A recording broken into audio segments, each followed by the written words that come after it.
Olá amigo, olá amiga, bem-vindo ao canal Professor Rodrigo Batista. Aqui, juntos, todos os dias, estudamos a Palavra de Deus.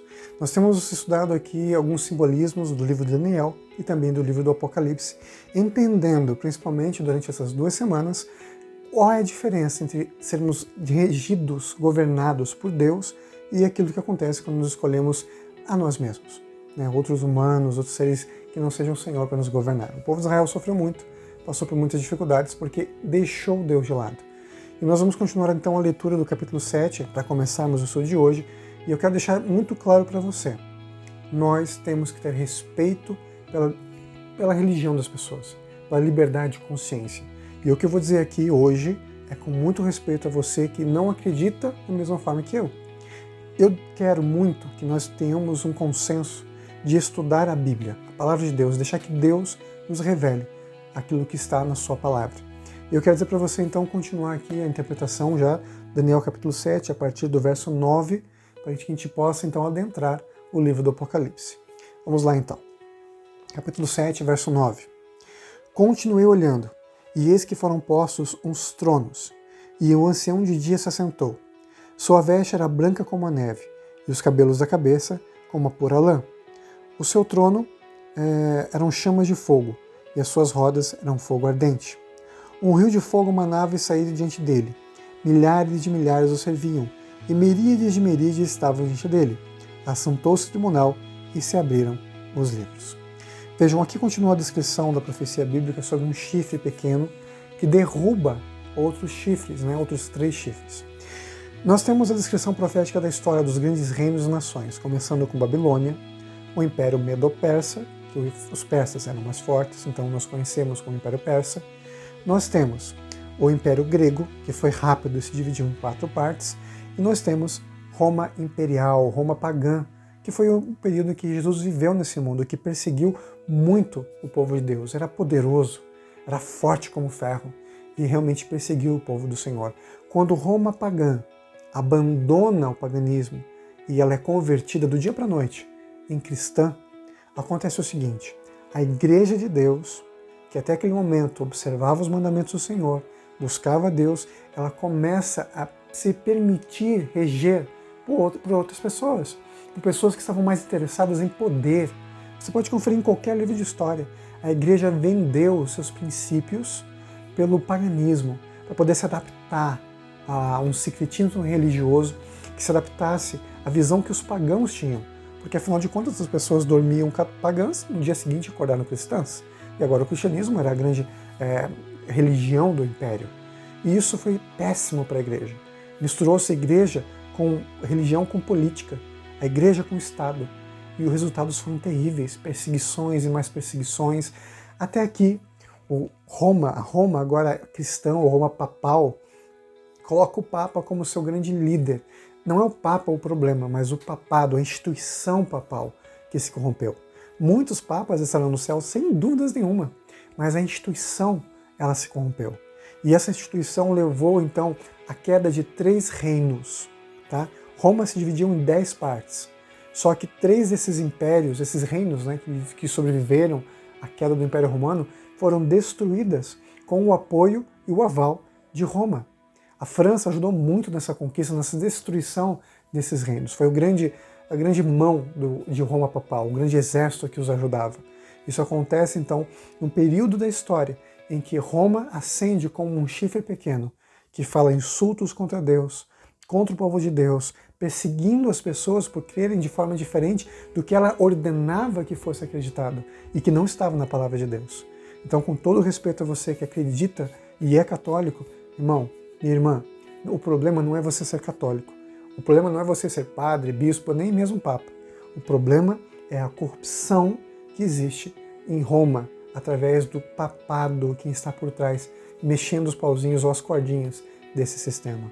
E com isso em mente, tendo esse conhecimento de Daniel capítulo 2, Daniel capítulo 7, podemos agora ir a Apocalipse capítulo 12. Vamos lá, Palavra de Deus, Apocalipse capítulo 12, verso 15 e 16. Vamos juntos ler então a palavra do Senhor. Apocalipse 12, verso 15 e 16. Então a serpente arrojou da sua boca, atrás da mulher, água como um rio, a fim de fazer com que ela fosse arrebatada pelo rio. A mulher em profecia é um simbolismo da Igreja de Cristo. Aqui diz que a Igreja de Deus ela é perseguida pela serpente, antigo dragão, né? Lá de Gênesis, que é o Satanás mesmo. E esse poder de Satanás, ele usa então água para poder arrebatar a mulher.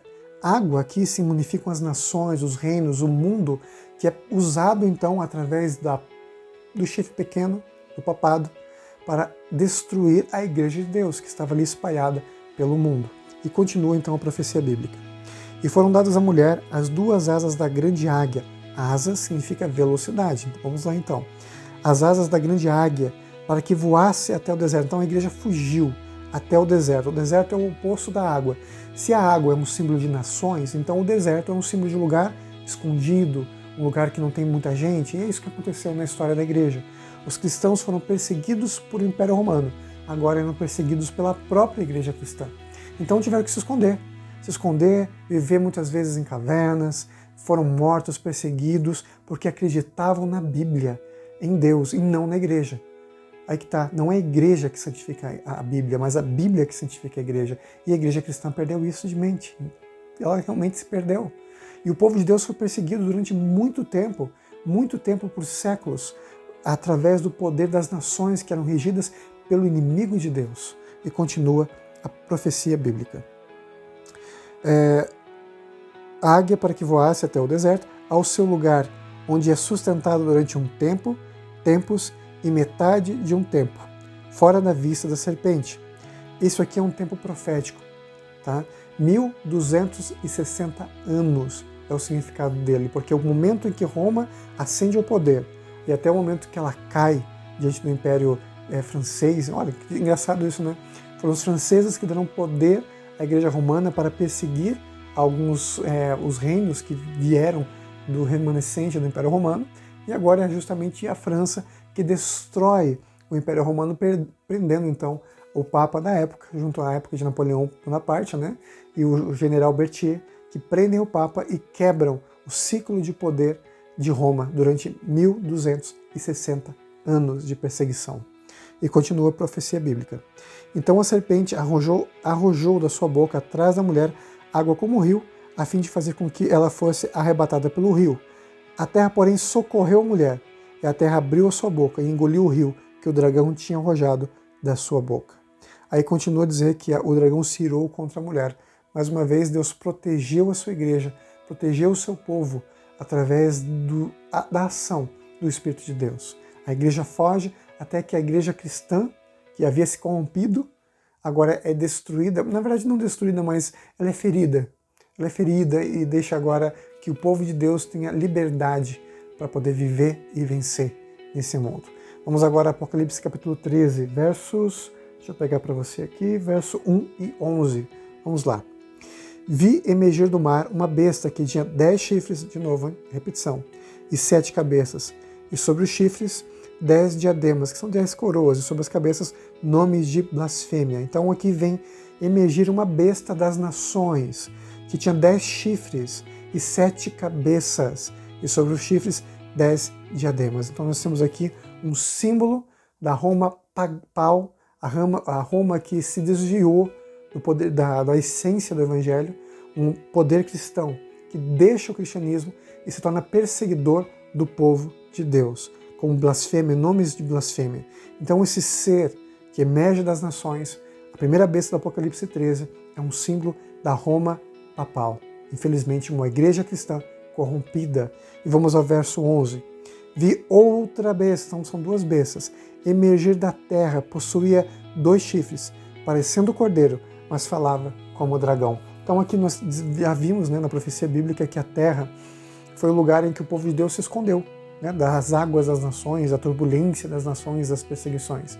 E houve um lugar em que o povo de Deus encontrou abrigo. E esse lugar, na profecia bíblica, são os Estados Unidos da América.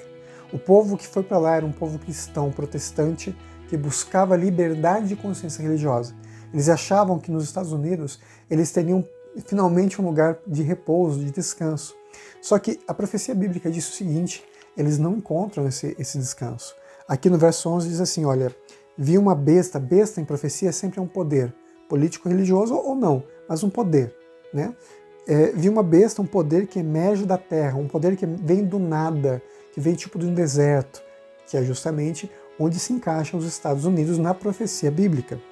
Possuía 2 chifres, parecendo cordeiro. Então era uma nação cristã que tinha 2 chifres. Alguns dizem que esses chifres representam os 2 principais partidos políticos dos Estados Unidos, os republicanos e os democratas, que juntos tinham a intenção de fazer dos Estados Unidos a terra da promessa, uma terra de liberdade, né? Os Estados Unidos foi um grande sonho para muitas nações. Mas o finalzinho do verso diz assim: parecendo cordeiro, mas falava como dragão. Infelizmente, essa segunda besta, que tenta parecer um cordeiro, ela tem a voz de um dragão. Infelizmente, nós vemos isso através da história, como os Estados Unidos realmente rugem como leão, tentam ser a grande nação abençoada, com liberdade, mas acabam oprimindo o mundo. Quando a profecia bíblica continua, no capítulo 13, nos diz então que esse poder, a segunda besta, que nós identificamos como os Estados Unidos, dará novamente poder à primeira besta, porque a primeira besta ela foi ferida como de morte.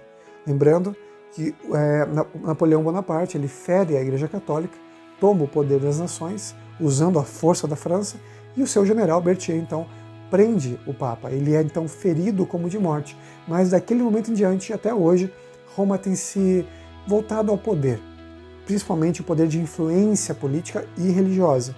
Nós vemos aí todas as nações se curvando e indo até o funeral do Papa. Quando se apresentam ao Papa tem que vestir a roupa preta de preferência, porque o Papa é o santo da igreja e tem que estar com a roupinha branca e tudo mais. Nós vemos aí com o tempo como essa figura tem voltado à atualidade, né? O Papa é pop, como se dizia antigamente. O Papa tem voltado a ter influência, muita influência política. Afinal de contas, ele é um líder político também. O Vaticano é um Estado independente dentro da Itália. Então nós vemos aí a profecia de Deus se cumprindo e Deus mostrando a revelação profética através do livro de Daniel e através do livro do Apocalipse. Não dá para entender Apocalipse sem o livro de Daniel. A gente precisa realmente desse Antigo Testamento para poder interpretar o Novo Testamento. Amanhã nós vamos continuar o estudo. Amanhã, então, falaremos sobre Profetize de novo, dia 1º de maio, que é então um feriado também, né? Então amanhã, quem puder ficar em casa descansar, aproveita para poder estudar a Palavra de Deus. Vamos juntos orar. Querido Pai que estás nos céus, obrigado pelo estudo da Tua Palavra, pelas profecias bíblicas, onde o Senhor nos mostra o futuro, para que possamos ter confiança no Deus que está ao nosso lado em todo o tempo. Em nome de Jesus. Amém. E nunca se esqueça, meu amigo e minha amiga, nessa vida é você e Deus.